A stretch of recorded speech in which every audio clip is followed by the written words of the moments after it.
los bendiga.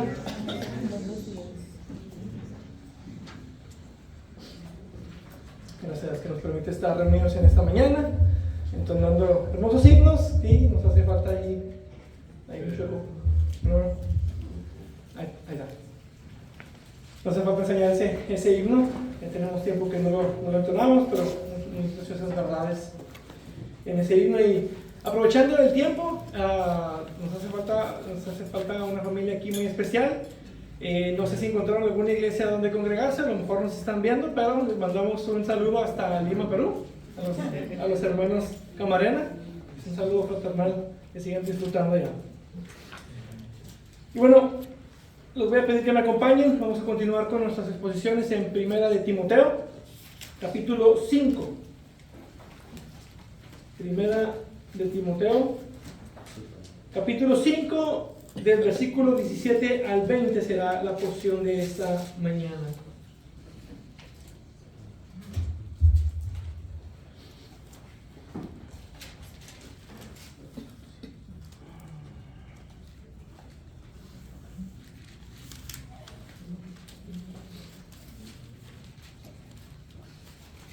Primera de Timoteo, capítulo 5, versículo 17, dice la palabra de Dios: los ancianos que gobiernan bien sean considerados dignos de doble honor, principalmente los que trabajan en la predicación y en la enseñanza. Porque la Escritura dice: no pondrás bozal al buey cuando trilla, y el obrero es digno de su salario. No admitas acusación contra un anciano a menos de que haya 2 o 3 testigos. A los que continúan en pecado, repréndelos en presencia de todos, para que los demás tengan temor de pecado. Vamos a ver. Padre, Dios bendito y eterno, gracias te damos por que nos permites estar en esta mañana expuestos a tu palabra, siendo instruidos en el orden de tu iglesia, como tú has diseñado e instituido tu iglesia. Te pido que por medio de tu Espíritu Santo nos hables, tu palabra sea con nosotros, podamos aprender las cuestiones prácticas, podamos aprender cómo es la vida de la iglesia y sobre todo estos aspectos importantes que nos has dejado instrucción en tu palabra. Y te pido que sea de bendición y edificación para cada uno de nosotros. Lo pedimos en el nombre de Cristo. Amén. Amén. Primero que nada, debo decir que este tema es difícil de predicar para un pastor. A muchos les parece incluso incómodo y hasta cierto punto lo es. Sin embargo, esto es lo que dice y enseña la Escritura, y nosotros debemos de predicar todo el consejo de Dios, no importa a quién incomode. Así que este mensaje es para ustedes como iglesia. Sin embargo, hablaré como si estuviera hablándole a otras iglesias y cómo ellos deben de cuidar a sus pastores. Pero para que ustedes aprendan estas verdades, aplicarlas en la vida de nuestra iglesia, verdades bíblicas de cómo deben de cuidar a su pastor. Y bien, retomando un poco el contexto que hemos estado observando, Pablo ha estado dándole instrucciones a Timoteo acerca del funcionamiento correcto de la iglesia, de cómo debe de andar uno en la iglesia del Dios vivo, sobre cómo deben de ser las oraciones públicas, el comportamiento de la mujer y su rol en la iglesia, sobre quiénes son los oficiales, cuál es su función y los requisitos de esos oficios. Y ahora Pablo está tratando con las relaciones en la iglesia y las responsabilidades sociales que tenemos en la iglesia. Cómo se deben de tratar los varones a las mujeres y las mujeres a los varones, tanto ancianos como jóvenes. Después nos habló del trato y la responsabilidad de la iglesia para con las viudas. Y ahora en estos versículos pasamos a las responsabilidades con respecto a los ancianos.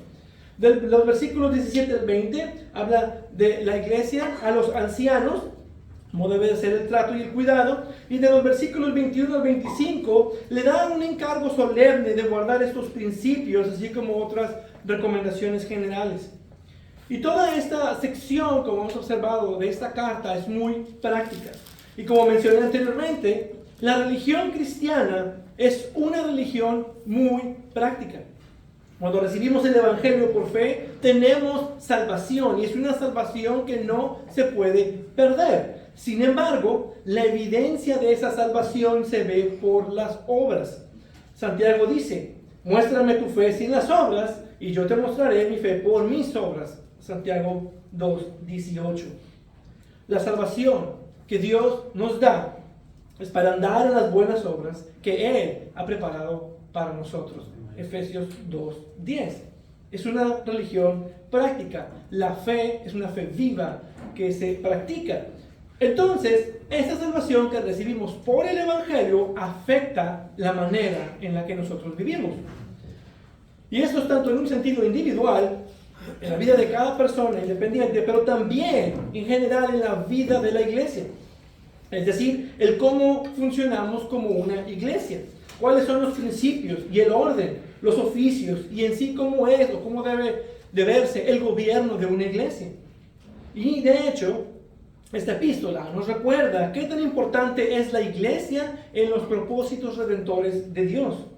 Y estas verdades nos ayudan a ver y a recordar que las Escrituras llaman a todo creyente a pertenecer a una iglesia local. Las Escrituras no dan lugar a un tipo de cristianismo de llanero solitario o como le podemos decir, a la iglesia de un solo hombre. Cristo prometió estar con su iglesia cuando dos o más estén reunidos en su nombre, no cuando uno solo esté reunido en su nombre. Entonces, como creyentes, somos llamados no solo a pertenecer a una iglesia, sino ser parte de la iglesia y de ser miembros que sirvan a la iglesia y vivan la fe en el contexto de una iglesia local. Cristo construye su iglesia salvando pecadores y uniéndolos a iglesias locales donde puedan servirse unos a otros, exhortarse unos a otros, amarse unos a otros, mientras están al cuidado de pastores que los guían. Y esto es la obra de Dios aún en nuestros días. Dios continúa obrando por medio de su iglesia. Y esa es la importante misión de la iglesia, de expandir el reino de los cielos por medio de embajadas locales que tramitan las visas celestiales del pueblo de Dios. Esa es la iglesia del Dios vivo, columna y sostén de la verdad. Entonces, regresando a la vida de la iglesia y de las relaciones, Pablo ahora pasa al asunto con los ancianos de la iglesia. Y aquí hay varios asuntos que ver. Primero, un contexto general del funcionamiento correcto de los pastores. Después, la remuneración o salario de los pastores como parte del cuidado que la iglesia debe tener. El cuidado del testimonio de un pastor contra falsas acusaciones que la iglesia debe considerar. Y por último, la severa reprensión del pecado de un pastor que la iglesia no debe dejar pasar. Entonces comenzamos con el versículo 17, entrando a nuestro texto. Dice, versículo 17, los ancianos que gobiernan bien. Primero que nada, debemos entender bien aquí algo. Para recordarles o explicarles, si es la primera vez que escuchan algo así, las Escrituras usan tres palabras particulares que se refieren a las responsabilidades para hablar de los pastores. Ancianos, que viene de presbíteros, que se refiere a alguien superior en rango o alguien que preside. Pastores, viene de la palabra poimen, que significa literalmente aquí que cuida el rebaño. Y obispo, que viene de episcopos, que significa supervisor. Y vemos estos tres términos ser usados en las Escrituras intercambiablemente. Y a veces, hablando de la misma persona, se usan las tres al mismo tiempo para referirse a estos pastores. En Primera de Pedro, por ejemplo, Primera de Pedro capítulo 5, versículos 1 y 2, dice: por tanto, a los ancianos entre ustedes, exhorto yo, anciano como ellos, y testigo de los padecimientos de Cristo, y también participante de la gloria que ha de ser revelada, pastoreen el rebaño de Dios entre ustedes, velando por él o supervisándolo, no por obligación, sino voluntariamente como quiere Dios, no por la avaricia del dinero, sino con sincero deseo. Entonces es alguien que preside, supervisa y que cuida, es la misma persona. Y aquí dice que gobiernen bien. Y eso nos dice que hay un aspecto de gobierno en el oficio. Hebreos, cuando habla de esto, usa la palabra egeyomai para referirse a aquellos que tienen autoridad sobre alguien, refiriéndose a los pastores. Y claro está que esta es una autoridad que conlleva una responsabilidad de las almas. Son los oficiales que Jesús ha dejado en las iglesias para su correcto funcionamiento. Jesucristo ha delegado autoridad a los pastores para dirigir los asuntos de la iglesia. Y esta autoridad, debemos ver, no es absoluta, sino para que sean sirvientes de la iglesia. Y claro que este gobierno, debemos tener muy en claro que debe de ser regulado por las Escrituras. En primer lugar, es una autoridad delegada por Jesucristo en áreas particulares y por lo tanto, la autoridad máxima en todo aspecto sigue siendo Jesucristo. Amén. Y su palabra. Es decir, no solo porque es un pastor en una iglesia y tiene autoridad, quiere decir que va a tener autoridad en otra iglesia. Su gobierno está limitado a la iglesia local. También esta autoridad está limitada, según las Escrituras, en algunos aspectos de la vida de la iglesia, como por ejemplo, un pastor no puede excomulgar a personas sin la aprobación de la iglesia. Tampoco un pastor puede poner a ningún oficial, como otros pastores o diáconos, sin la aprobación de la iglesia. O incluso nuestra constitución no puede ser cambiada sin la aprobación de la iglesia. Y es una forma de cuidar a la iglesia también. Y también los pastores deben considerar a la iglesia en cuestiones más prácticas. Y por esas razones nosotros hacemos junta general cada 2 meses, para que la iglesia esté consciente y participe en ciertas cuestiones. Sin embargo, los pastores son los que tienen la responsabilidad de dirigir a la iglesia y por lo tanto se les ha dado esa autoridad.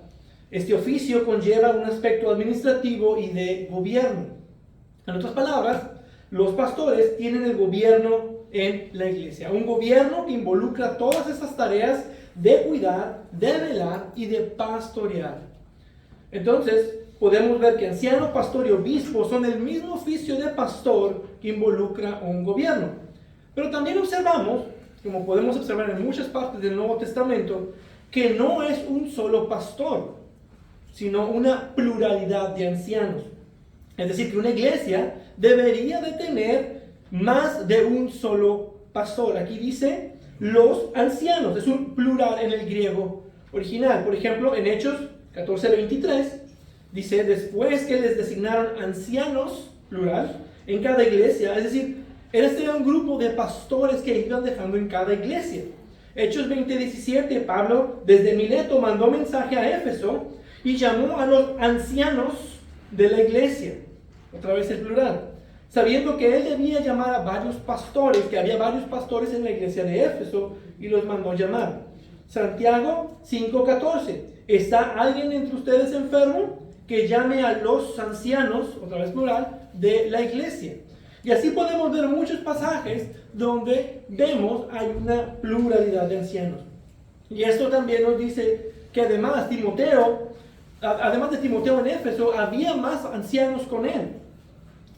Es el patrón que vemos en las Escrituras, que es la voluntad de Dios de que haya un consejo de ancianos, un grupo de pastores en cada iglesia local. Ahora, las Escrituras no determinan ninguna cantidad particular, pueden ser 2 o más. Sin embargo, también sabemos que Dios obra en excepciones, de maneras excepcionales, y una iglesia puede seguir siendo bíblica teniendo un solo pastor. No debemos quitar eso del renglón, sobre todo cuando es por causas de fuerza mayor. Pero el punto principal es que la iglesia no se quedará así, sino que seguirán buscando más ancianos, preparando a la grey, preparando a los hermanos, para cuando Dios llame a alguien al pastorado, esté calificado, y así levantar más pastores para la iglesia. Y por el otro lado, tenemos que ver que no porque bíblicamente debe de haber más de un anciano y solo hay un pastor, debemos apresurarnos a poner al primero que tenga el deseo y que realmente no cubre los requisitos. Solo por querer cubrir el diseño y decir que tiene que haber más, pongamos al primero que levantó la mano. Si vamos a ser bíblicos, también el proceso nos debe importar. Nos debe importar también que cumplan los requisitos. Entonces, las iglesias de un solo pastor deberían esforzarse por preparar a los hermanos, seguir el proceso bíblico, que cumplan los requisitos bíblicos, y entonces, con imposición de manos, que otros ocupen el oficio de pastor. Y el Señor de la cosecha, confiamos, añadirá más obreros para su obra. Ahora, otro asunto importante de tratar con el asunto de la pluralidad de ancianos es el concepto también de paridad o igualdad entre pastores. La paridad pastoral significa que todos los ancianos de una iglesia local comparten el mismo liderazgo de la iglesia, las mismas responsabilidades, es decir, que todos en conjunto y por igual son los que gobiernan la iglesia. En ningún lugar del Nuevo Testamento encontramos que hay un anciano especial o alguien que es superior, como si hubiera un consejo pastoral y uno de ellos fuera el presidente de ese consejo pastoral. Todos los que tienen el oficio de ancianos son igualmente pastores de la iglesia y asimismo pastores los unos de los otros. También vemos en las Escrituras que la iglesia debe de someterse a sus pastores y de abrazar su liderazgo. Y cuando lo dice de esa manera, no hace ninguna distinción especial entre ese grupo de pastores, sino que a todos los trata por igual. Así entonces, las decisiones del gobierno de la iglesia deben de ser unánimes. En el consejo pastoral, por así decirlo, o grupo de ancianos, no existe o no debería existir lo que la mayoría diga. Debe de ser unánime. Todos son iguales, todos tienen voz y las decisiones deben de ser como uno solo. Todos deben de cumplir los mismos requisitos y tienen la misma autoridad en la iglesia. Entonces podemos ver que la clara enseñanza de las Escrituras es en cuanto a pluralidad y paridad pastoral entre los obispos de una congregación. Pero también podemos ver en el texto otra cuestión aquí con respecto al correcto funcionamiento del cuerpo de ancianos, y es la cuestión de diversidad. Además de evitar el peligro de hacer un nuevo oficio del pastor anciano como alguien superior entre el grupo de pastores, hay otro peligro que debemos evitar. Y es que con paridad nos referimos a que todos los pastores deben hacer lo mismo. Y no. Si no predica, entonces no es pastor. Si no es consejero, entonces no es pastor. Y que todo pastor debe de estar involucrado en todas las responsabilidades pastorales. Y no. En el diseño bíblico de Dios para los pastores, no solo es pluralidad y paridad, pero también diversidad en cuanto a los dones y a las tareas. Versículo 17 nos dice: los ancianos que gobiernan bien sean considerados dignos de doble honor, principalmente o especialmente los que trabajan en la predicación y en la enseñanza. Es decir, que el grupo de ancianos, que son iguales en todos los sentidos, algunos se dedicarán a la predicación, pero no todos trabajarán en la predicación. Y no solo en tareas, también diversidad en los dones de cada uno. Entre los grupos de ancianos habrá quienes tienen más don para predicar, otros más don para enseñar y otros más don para consejería. Entonces todos tienen la misma función de gobierno, sin embargo, tienen distintas responsabilidades dentro de ese gobierno. Unos predican, enseñan, otros son consejeros, o incluso algunos se encargan de ver o cubrir los ministerios. El mismo grupo, distintas actividades pastorales. De hecho, el cuerpo pastoral es de alguna manera como la Trinidad.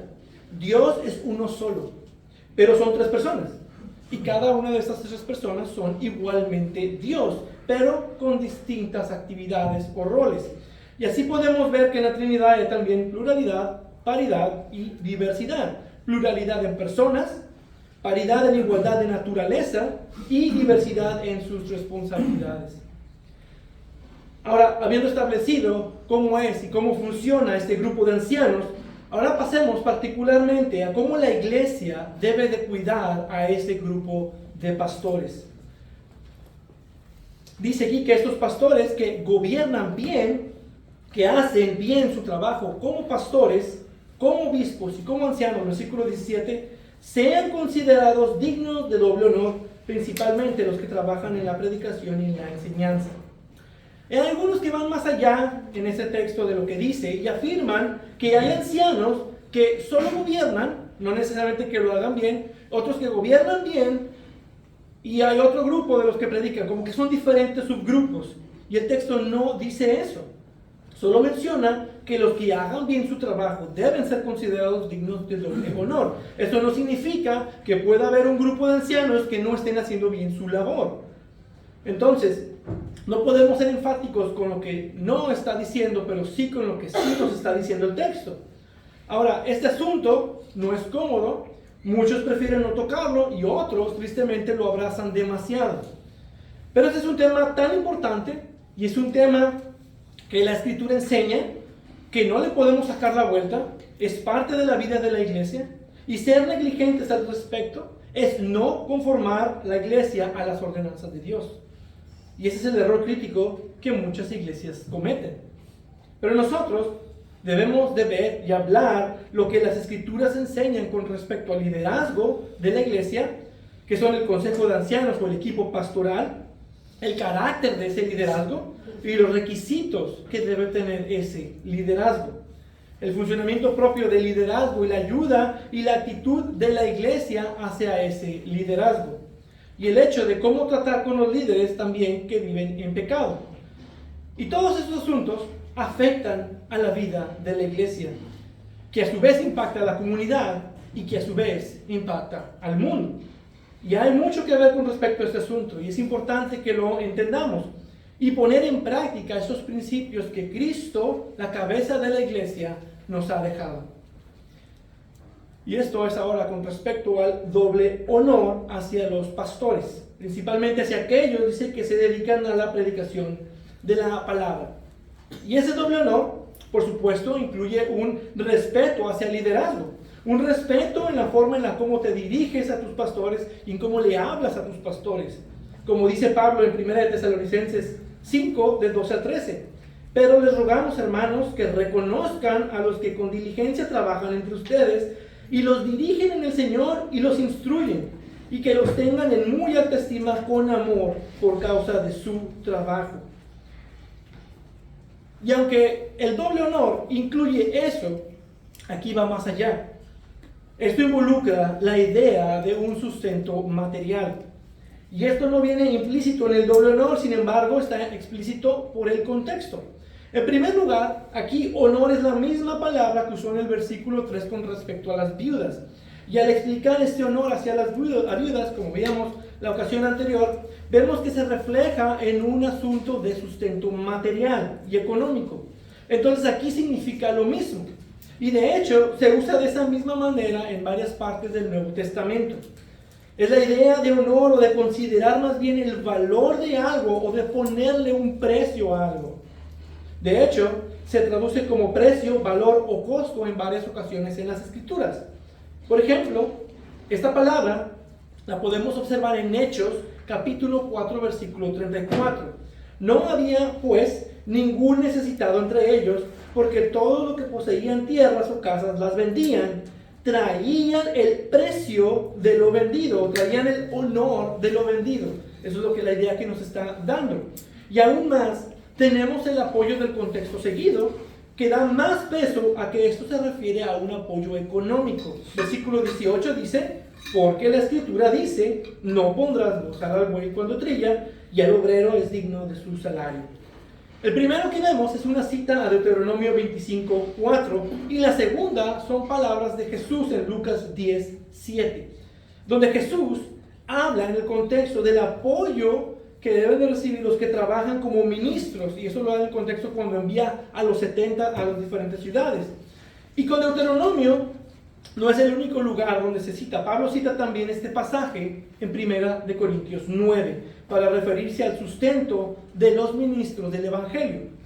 1 Corintios 9, versículo 9 dice, pues en la ley de Moisés está escrito, no pondrás bozal al buey cuando trilla. ¿Acaso le preocupan a Dios los bueyes? ¿O solo lo dice especialmente por nosotros? Sí, se escribió por nosotros, porque el que ara debe arar con esperanza, y el que trille debe trillar con esperanza de recibir de la cosecha. Versículo 13. ¿No saben que los que desempeñan los servicios sagrados comen la comida del templo, y los que regularmente sirven del altar reciben su parte? Así también ordenó el Señor que los que proclaman el Evangelio vivan del Evangelio. Pablo dice que el apoyo económico de los pastores es una orden del Señor. Y la iglesia que no hace eso, desobedece al Señor. Ahora, también debemos entender que hay excepciones, también en este caso, por ejemplo, una iglesia pequeña que no puede sostenerse sola. No tiene el suficiente ingreso de las ofrendas para pagarle un sueldo a un pastor. Pero puede ser el caso que el pastor tiene su propio trabajo, tiene su propio sustento, no tiene necesidad. Y así como Pablo en el versículo 18 y en 1 Corintios 9 dice, el pastor puede ofrecerlo gratuitamente sin hacer pleno uso de su derecho como predicador del evangelio. Eso no significa que la iglesia o incluso los pastores de ese momento no deberían de buscar la manera en cómo cumplir este mandato. Pero si las circunstancias lo permiten, puede haber un tiempo en el cual los pastores no reciban nada. Sin embargo, conforme el Señor bendiga a la iglesia y prospera a la iglesia, esto es un tema que debe ser considerado porque es un mandato del Señor. Y la iglesia que no hace eso y puede hacerlo, desobedece al Señor. Ahora, una clara diferencia aquí dice principalmente. Hay un orden de prioridad en cuanto al apoyo económico que deben de recibir los pastores. Esa palabra puede significar especialmente o sobre todo. Podemos ver que el apoyo económico no es igual para todos. Primero, deben de cubrirse las necesidades de aquellos que se dedican a la ardua labor de predicar, y de ahí entonces seguiría el resto de los pastores. Es decir, supongamos en una iglesia hay 3 pastores, pero la iglesia solo puede apoyar a uno, y es el que se dedica a la predicación, es al que primero se le debe dar prioridad. Sin embargo, como bien cita aquí Pablo, el obrero es digno de su salario, y por lo tanto, todo pastor debería tener una remuneración económica mientras esté en las posibilidades de la iglesia. Entonces nos da un orden aquí de prioridad para las finanzas de la iglesia en cuanto a cómo se deben de tratar los apoyos económicos a los pastores. Y podemos ver la razón de por qué. Aquí la palabra trabajan que usa significa literalmente trabajar duro o trabajar hasta el cansancio. Y se refiere a aquellos ancianos que se dedican a sí mismos a trabajar duro en esa tarea de predicar y de enseñar. La labor más difícil de un pastor es el preparar el alimento para las ovejas, el preparar los estudios, los sermones. Y no solo la más difícil, pero también la que más tiempo consume. Preparar un sermón es de horas, de muchas horas de estudio, de muchas horas de leer. Es una labor ardua. Entonces, es por este arduo trabajo que dice que deben de ser considerados dignos. Esto es, deben de ser considerados como que tienen derecho a ese apoyo, merecedores o dignos propios de algo. Es lo que dice la palabra. Es tal como se refiere Pablo en 1 Corintios 9, trayendo este pasaje nuevamente. Tienen el derecho, se les debe por el pueblo de Dios. Ese apoyo económico nosotros lo debemos de ver tal como Jesucristo lo describió. El obrero es digno de su salario. Por lo tanto, podemos llamar a este apoyo material y económico un sueldo pastoral. El salario de un pastor. Ahora, 2 cosas con esto. En primer lugar, la Biblia no está sujeta al estándar del mundo. Este salario pastoral no tiene nada que ver con el salario mínimo. Claro que si un pastor no tiene un sustento económico, la iglesia debería de buscar darle lo mínimo para que pueda vivir bien.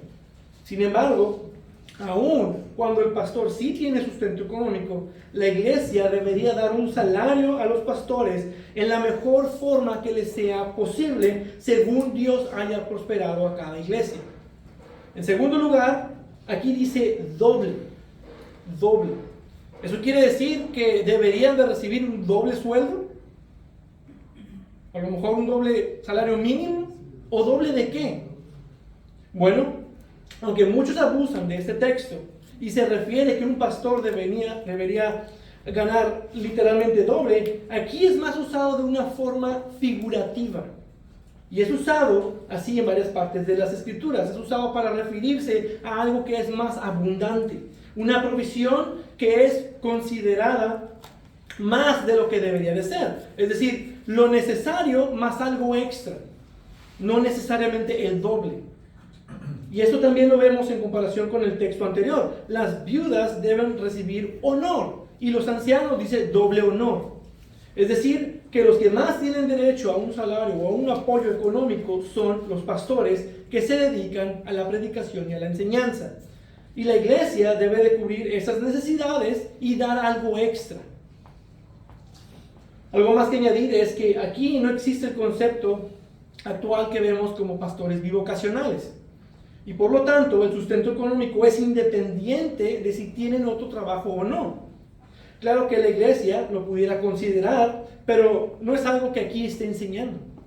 Y muchos equivocadamente dicen, bueno, si eres pastor de tiempo completo, entonces sí debes de recibir un sueldo completo, y si no, pues entonces no deberías de recibir un sueldo. Y hacen esa distinción entre pastores bivocacionales. Y eso no está aquí en el texto. Si tu pastor es bivocacional y se dedica al ministerio, él es digno de su salario por su trabajo, independientemente de que él tenga otro trabajo.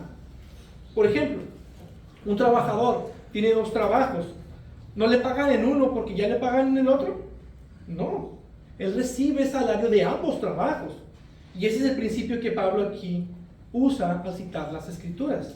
Y eso es importante de saber, porque muchos pastores han sido tentados a robar, han sido tentados incluso a renunciar al ministerio, porque el sustento no les alcanza. Las frustraciones del ministerio, el estrés de la economía los vencen, sufren y batallan y viven en constante estrés por sus gastos, porque son mayores sus gastos a sus ingresos, o pasan por situaciones que rebasan lo que tienen. La iglesia debe de saber esto, que esto es la voluntad de Dios, que la iglesia debe cuidar a sus pastores de una forma económica por medio de un sueldo o de un salario. Pero también la iglesia debe cuidar a sus pastores de asuntos externos, particularmente contra falsas acusaciones. Y esto nos lleva al tercer punto, versículo 19. No admitas acusación contra un anciano a menos de que haya 2 o 3 testigos. Otra forma de cuidar a sus pastores es no permitir que alguien hable mal en contra de ellos sin testigos ni evidencias. Los pastores siempre son blancos de críticas, de falsas acusaciones. Son el blanco del mundo que desea destruir la religión, de hombres resentidos con la religión que busca menospreciar a sus líderes, y también son el blanco de Satanás, quien busca descalificar a los pastores, de minimizar sus ministerios y destruir la confianza de sus congregaciones a sus pastores. Y eso afecta el tú cómo recibes la palabra.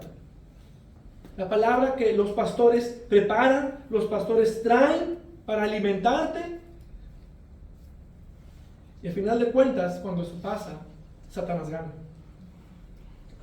Iglesias se han dividido o destruido por esas falsas acusaciones contra pastores. Y Pablo toca aquí el asunto de la protección de los ancianos contra falsas acusaciones. Y es común escuchar escándalos en iglesias de vez en cuando. Tal pastor hizo tal cosa, tal pastor cayó en tal pecado. Y eso hace que nos volvamos cínicos y nos cuesta trabajo confiar en alguien de autoridad y queremos sospechar de todo lo que hacen.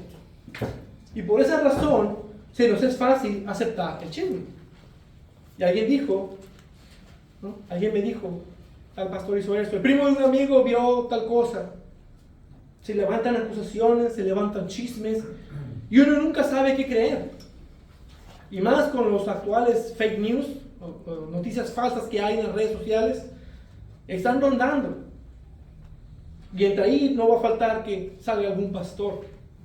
Y Pablo hace notar el cuidado que debemos tener de esto y rechazar cualquier noticia que afecte el testimonio de un pastor.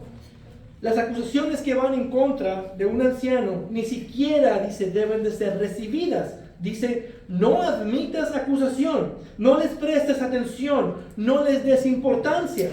Y esto, con atención, es parte de la verdad, porque luego continúa y dice, a menos de que haya 2 o 3 testigos. Hay una cláusula aquí. Eso no quiere decir que nunca admitirás ningún tipo de acusación. Oye, pastor, no quiero escuchar. No. Pero solo acusaciones, dice, que tengan validez con 2 o 3 testigos. Y claro que las evidencias también cuentan como testigos. Una conversación de texto es una fuerte evidencia o un testigo en contra. Ahora, esto no es tampoco para poder llegar a la convicción de un juicio, sino que con 2 o 3 testigos es lo que se requiere para entonces sí poner atención al asunto. No quiere decir que esos 3 testigos tengan la razón o la verdad, pero entonces ya con 2 o 3 testigos este asunto debe de ser analizado con atención y entonces comenzar una investigación. No quiere decir porque estos 3 testigos lo afirman ya es verdad, y eso es correcto. Debemos de ser imparciales, debemos investigar las situaciones, especialmente contra un pastor quien recibe muchos ataques. Se escucha a los testigos, se escucha la versión del pastor, y así es con todo caso o problema de pecado. Hay que escuchar a las partes involucradas. Y esto es porque hay una confianza expresada de antemano a los ancianos de una iglesia. Porque antes de incluso ser pastores, esas personas fueron evaluadas por otros pastores y por la misma iglesia. Entonces tiene un registro previo de aprobación. Y esto genera confianza para el puesto. Y por supuesto, aún después debe de generar aún confianza. Y esa confianza debe llevarte a pensar lo mejor de esa persona hasta que se pruebe lo contrario. Eso hará que una persona no esté dispuesta al chisme o escuchar el primer comentario que alguien haga mal de un pastor. Porque habrá personas resentidas. Algún pastor en algún lado le hizo algún mal y creen que todos los pastores son iguales y entonces hablan falsamente con el afán de desacreditarlo o por el coraje que le tienen a este otro pastor que sí les hizo daño. Y no solo de afuera, también de aquellos que vienen dentro de la iglesia. Algo que no les parece, o no les gusta cierta enseñanza, o tienen alguna diferencia personal, o simplemente por ambición a veces. Y lo que hacen es hablar mal de estos pastores a sus espaldas, y aunque no tengan mala intención, no se dan cuenta del mal que le están haciendo al testimonio de su pastor. Y tristemente hay personas así, que van a la iglesia solamente para sacar hermanos. Y los confunden, y les hablan mal de ellos, y les enseñan otras doctrinas, y mira, esa doctrina no está bien, mira, eso no está bien, y están hablando a espaldas del pastor, y el pastor está mal, y no tocó este pasaje bien, y terminan alienándolos de la iglesia hasta abandonarla. Te hablan por teléfono, oye hermano, el pastor tiene muchos pecados. Debes de responderle, sí, así es, y tú también, y yo también. Porque la Escritura enseña, si decimos que no tenemos pecado, nos engañamos a nosotros mismos y la verdad no está en nosotros. No aceptes la acusación nada más porque sí. Debes aprender a callar a aquellos que solo quieren sembrar discordia. O puedes decirle, bueno, según la Biblia, primero debes de ir con él si él ha pecado contra ti. Si no te escucha, entonces te llevas 1 o 2 testigos. Tienes que seguir el patrón bíblico. ¿Por qué me hablas a mí diciendo que el pastor tiene pecados? Eso no debe de ser así.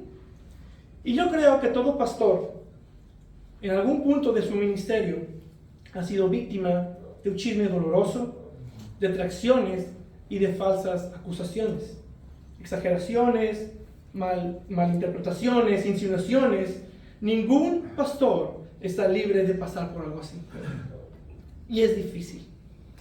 Es difícil y por esto debes de cuidar el testimonio de tu pastor. Para eso, no debes admitir o recibir queja alguna o acusación alguna sin la evidencia suficiente o con los testigos suficientes para poder comenzar entonces una investigación. Y mucho menos debes de repetírselo a otros. Oye, el hermano me habló que pasó esto. No debes de prestarte a esos chismes y a esas falsas acusaciones. Y un principio que debes aplicar siempre es evitar sacar tus propias conclusiones antes de escuchar toda la historia de las partes involucradas. Así es como cuidas el testimonio de tus pastores. Y así como la iglesia, y si como iglesia no están comprometidos a cuidar la reputación de sus pastores, ningún pastor tiene oportunidad de salir libre. Ningún pastor será fácilmente comidos por el mundo o por Satanás. Tienen que cuidar de sus pastores. Y no quiere decir que sean perfectos y que nunca pequen. Si hay pecado público, debe de ser reprendido y por la falta de cumplimiento a los requisitos bíblicos, ser removido del oficio.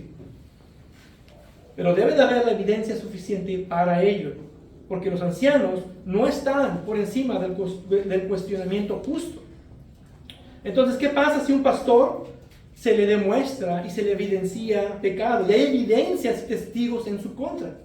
Es decir, que estas acusaciones contra un anciano tienen la evidencia suficiente y es un pecado comprobable. Rápidamente, veamos ahora el último punto, y es el más corto. Ya voy a terminar, versículo 20. Dice, a los que continúan en pecado, repréndelos en presencia de todos, para que los demás tengan temor de pecar. Esto nos habla de la disciplina de los pastores. Los pastores también están sujetos a la disciplina eclesial. No están exentos de ella. Y claro, hay distintas situaciones en las Escrituras. Por ejemplo, vemos en Mateo 18, nos habla de disciplina sobre asuntos más privados, que después, si no se resuelven, se escalan hasta llegar a la iglesia. Y si aún no se resuelven, entonces tal persona debe ser excomulgada. Es el proceso bíblico que normalmente conocemos. Pero también hay pecados que son escandalosos y deben de ser tratados de forma diferente. Un ejemplo lo tenemos en 1 Corintios 5. Y en un caso así, que nos describe aquí Pablo, dice Pablo que ese asunto debe de ser resuelto inmediatamente. Y cuando un pastor se encuentra en algún pecado con la suficiente evidencia, la iglesia no debe de ignorarlo. No puede ignorarlo, no puede taparlo. Y aquellos que después de esfuerzos privados de ayudar, aún continúan en sus pecados o pecan de una manera que los descalifica del oficio, o se encuentran a lo mejor en algún pecado que es muy escandaloso, por amor a ese pastor, debe de ser reprendido. Y dice, no en privado. No es un asunto para ver si se arrepiente y te has ganado a tu hermano y dejarlos como están. Deben de ser reprendidos públicamente, delante de toda la iglesia. Y obviamente por tal razón, ser removidos del oficio. Ser removidos del oficio. Y la razón de esta dura represión pública no es solo para vergüenza de quien pecó, porque uno puede decir, no, pues es para que esté avergonzado, esté expuesto públicamente, sino para guardar la integridad del ministerio pastoral, para que los demás, dice, tengan temor de pecar. Verán, la disciplina en la iglesia, por más dura que pueda verse, es por amor y por el bien de la persona, para que se arrepienta, para que sea restaurado en el Señor. Y aun cuando llega la excomunión, sigue siendo por el bien de esa persona. Pero la razón ya no es solo por la persona en sí, pero también por el bien y el testimonio de la iglesia. Dice, para que teman de pecar. Y aquí es lo mismo. Es para proteger a otros pastores y que ellos también teman de pecar. Dice, para que los demás, se refiere a los otros pastores. Y toda la disciplina tiene el propósito de cuidar la reputación de la iglesia y del evangelio de Jesucristo. Para que los de afuera no blasfemen el nombre de Cristo por causa de nuestro pecado. Demostrar al mundo, a los que nos están observando, que los pecados, aún en los líderes, aún en los pastores, ni se pasan por alto, ni se dejan sin castigo. Entonces, es por el bien de Cristo, su gloria, por el testimonio de su iglesia, pero también por cuidar la integridad del ministerio pastoral, que un pastor que se le evidencia un pecado que es verificable, evidente y escandaloso, debe de ser disciplinado inmediatamente, sin prejuicios y públicamente. Hermanos, la iglesia tiene la responsabilidad tanto de cuidar a sus pastores económicamente, como de cuidar su testimonio, pero también de cuidar a sus pastores de pecados públicos escandalosos, reprendiendo los pecados públicamente por medio de los otros ancianos, y de no ocultarlos o de solaparlos. Y así también cuidar el testimonio de la iglesia y de Cristo. Para terminar, dejen darles algunas cuestiones prácticas sobre cómo esto debe afectarnos a nosotros. Rápidamente. Primero, Esto debe de afectar como ofrendas. Como ofrendas. El pago o sueldo de un pastor no es algo que se hace por caridad, es una obligación de la iglesia. A un trabajador se le debe su salario por su trabajo y es lo mismo para un pastor. La diferencia está en que un pastor no está en el ministerio por necesidad o por el dinero. Un pastor está en el oficio por amor a la obra y por lo tanto está dispuesto a negarse un pago del cual es digno si esto traerá algún tipo de reproche al evangelio o afecta las finanzas de la iglesia. Entonces un pastor puede negar su salario, sin embargo es su derecho. Y la iglesia debe tener esto en mente cuando ofrenda. Debes de considerar que la iglesia tiene gastos, hay necesidades, luz, agua, la renta del lugar, hay planes que se están haciendo para el bien de la iglesia y todo es para el bien de la iglesia. Es para ti. Pero parte de las finanzas de una iglesia bíblica es la consideración de la remuneración o del sueldo pastoral. Y eso deben considerarlo al ser fieles a sus ofrendas. Segundo, esto debe afectar cómo apreciamos el trabajo pastoral. Tus pastores se desvelan. Quienes trabajan, tienen aparte el trabajo del ministerio, aparte tienen su trabajo, toman unas 10 o 20 horas a la semana para dedicarlos a la iglesia. Literalmente tienen 2 trabajos sin contar el tiempo que le dedican a su familia.